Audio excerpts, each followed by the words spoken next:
Hi everybody, John Charles with you. Welcome back to my channel and to the first episode of season 3 of Cheap Lounge.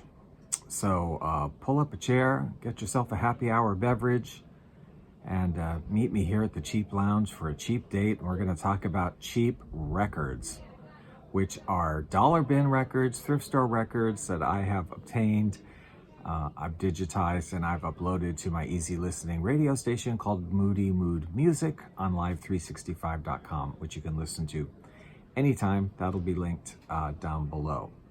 So that's where you can hear more from these records. But on Cheap Lounge, we just sit down, discuss a few of them, play some music samples, and get to know some of these records a little bit better. Little gems from the thrift stores, from the dollar bin records. First up today, a Danish from Denmark, a Danish artist. I think I might have discussed him way back a long time ago. I know I did have another record from him. Not a lot of records from him out there. His name is Jorgen. I believe it's Jorgen. Could be Jorgen, I don't know. But yeah, Jorgen Ingmann. This one is RCA, or on Mercury Records rather. Swing Softly is the name of this. Now he is, as I said, Danish, born in 1925, lived through 2015, and he did some earlier on in his career. Also was involved with some taking the guitar and doing some multi-tracking and distortion and sort of experimental things. In 1960, The Shadows had a hit song called Apache. In 1961, he covered that, and his version was actually a big hit in the United States. And he also had quite a number of instrumental hit recordings, but they were mostly in Europe, not in the United States. So I don't think he's very well known in the United States.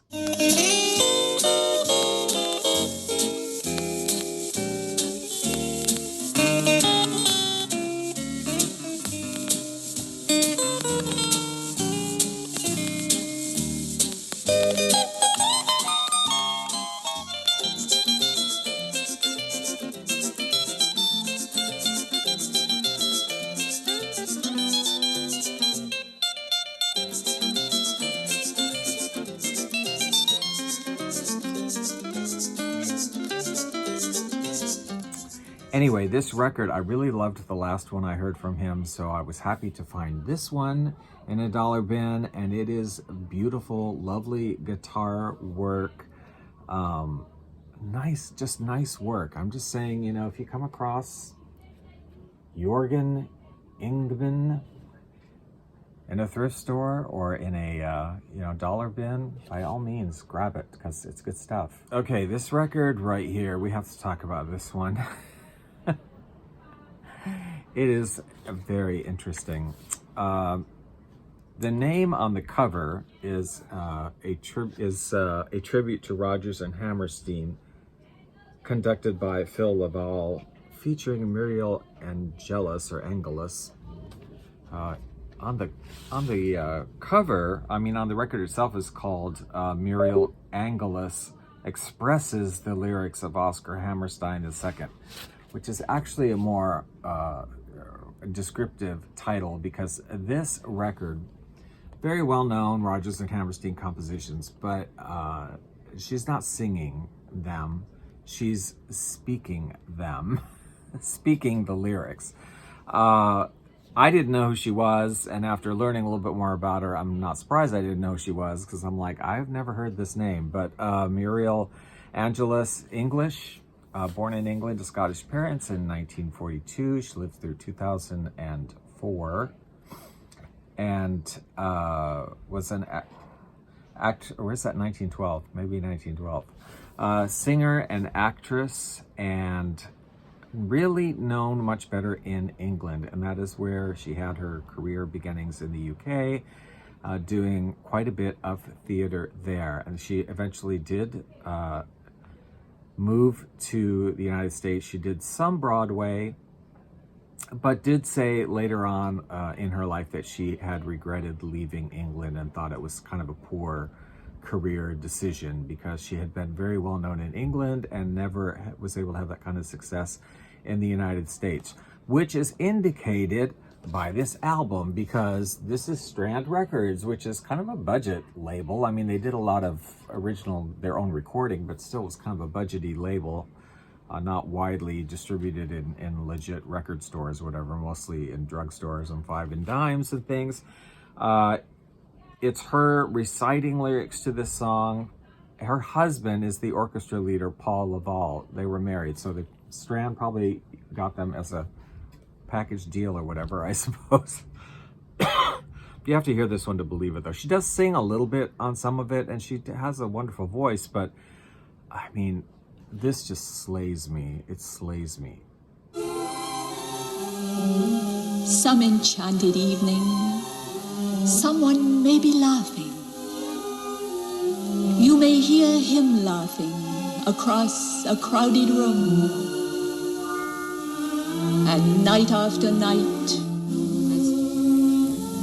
a fellow needs a home, his own kind of a home. But to make this dream come true, a fellow needs a girl, his own kind of a girl. I mean, right? What is that? I love it. The first time I plopped this down and played it, I was like, what am I listening to? Like, is this for real? I love it. This may be a budget record. It may only have been $1, but it's a treasure, let me tell you. It is a treasure. Yes. Muriel, Angelus, a tribute to Rodgers and Hammerstein. It's a must-have. Now this one I show to you, I think many of us are probably familiar with George Gershwin's Porgy and Bess. It was a Broadway musical, started in Boston actually in 1935. It was a Broadway musical. There have been a couple of film renditions of it, I think.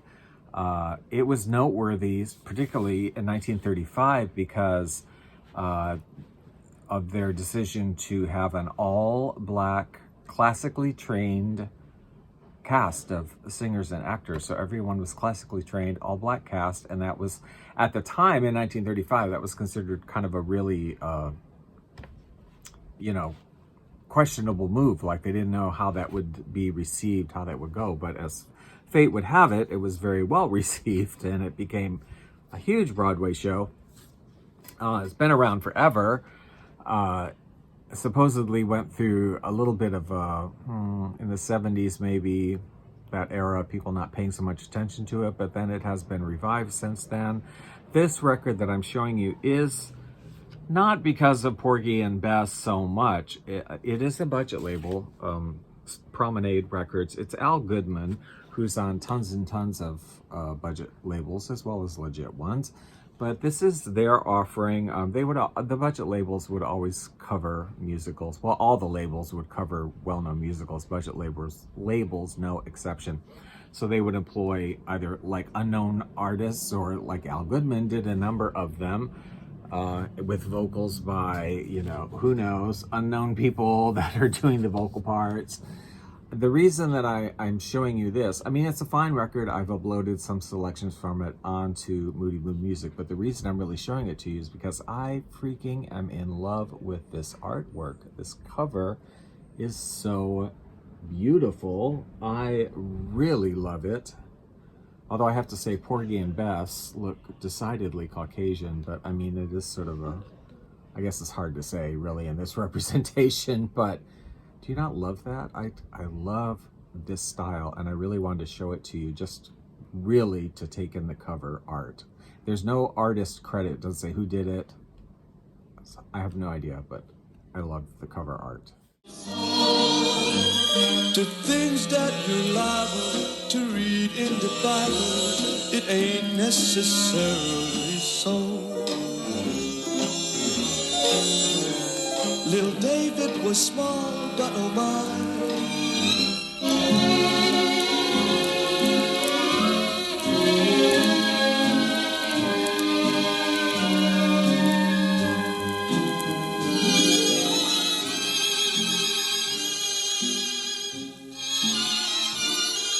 Well, we've probably all heard the name of the next artist, Mr. Wayne Newton. This is a 1972 album, Baby or Daddy. Daddy, Don't You Walk So Fast. Wayne Newton, I think I might have talked about him before. I think most of us probably know him for his early successes, particularly the songs Dankeschön, Darling, Dankeschön, and what's the other one? Red Roses for a Blue Lady. My mother really liked Wayne Newton. I don't really know why. He never was particularly my cup of tea. He had kind of a higher pitched voice, and it sort of sounded like somebody on helium or whatever to me. I don't know. Like, I just never was. He could sing well, but I was just never a fan of that voice. He was born in 1942.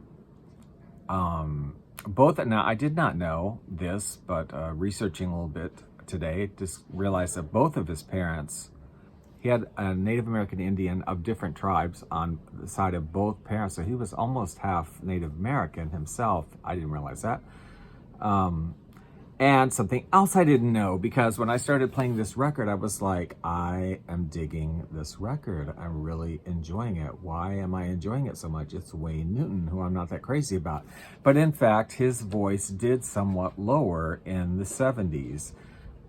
Naturally, he finally hit puberty. I don't know what, like, his voice lowered somewhat in the 70s, and this is 1972, and it is a little bit of a lower voice.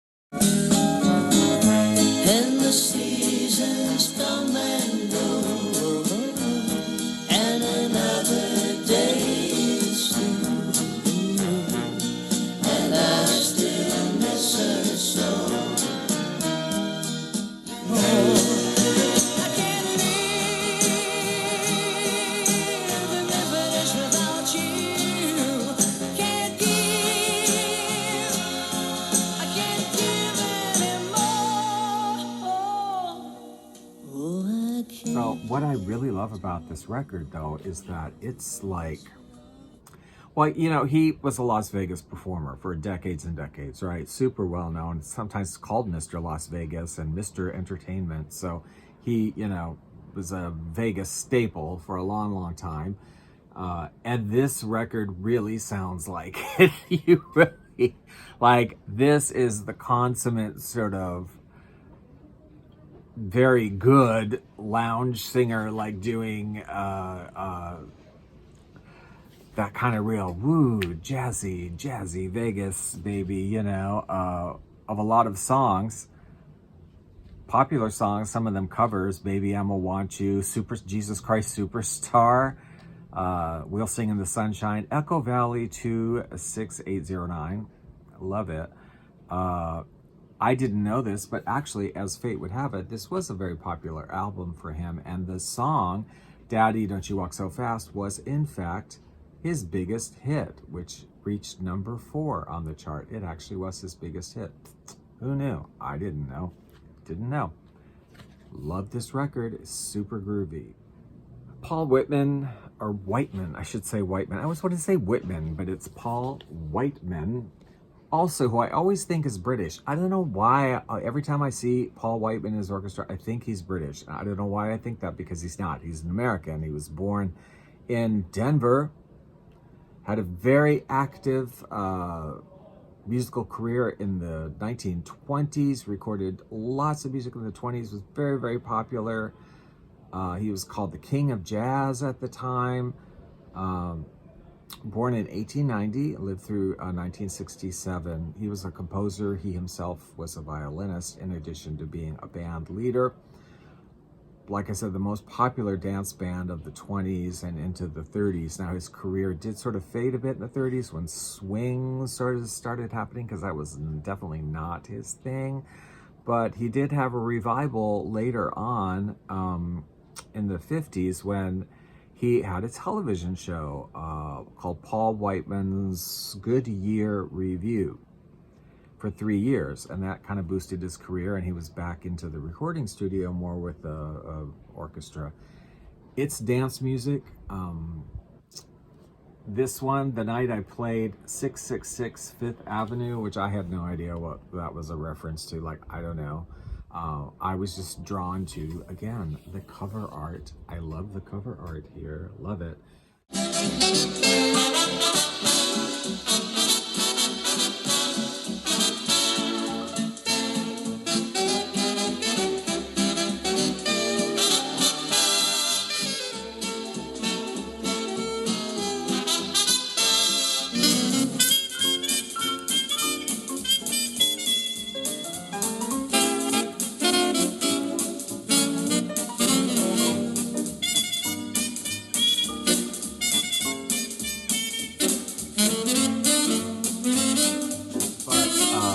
This turns out to be kind of a memoir to when he played, when they was still a college band, when he was still with a bunch of college people, and they played this party at 666 Fifth Avenue, which is like an office building now, I guess, but at the time was the estate of Mrs. Vincent Astor. So hoity-toity, and they were invited to play at this hoity-toity event and had a wonderful time, and he's kind of throwing back to that. Although, as he does say, as you will see when you see the song listing, is that a lot of these songs were not written in the 1920s or 1930s. They're newer than that. He's saying, yeah, I know that. I know. Like, we didn't actually play all these songs, but this is how we would have played them had we played it then, right? So it's a nice album. I like it. It's just very snappy dance band music arranged in up-tempo medleys, and yeah, if you like that kind of music, Paul Whiteman, great stuff, and a beautiful cover to look at while you're playing it. Okay, that's it for today. I hope you enjoyed that. If you like any of these musicians or know anything about them, please leave your comments down below. I'd love to hear from you, and don't forget to check out Moody Mood Music. That's listed in the description box there below. If you click on that, it'll take you right there. So thanks for watching. Give the video a thumbs up, and we'll see you next time around.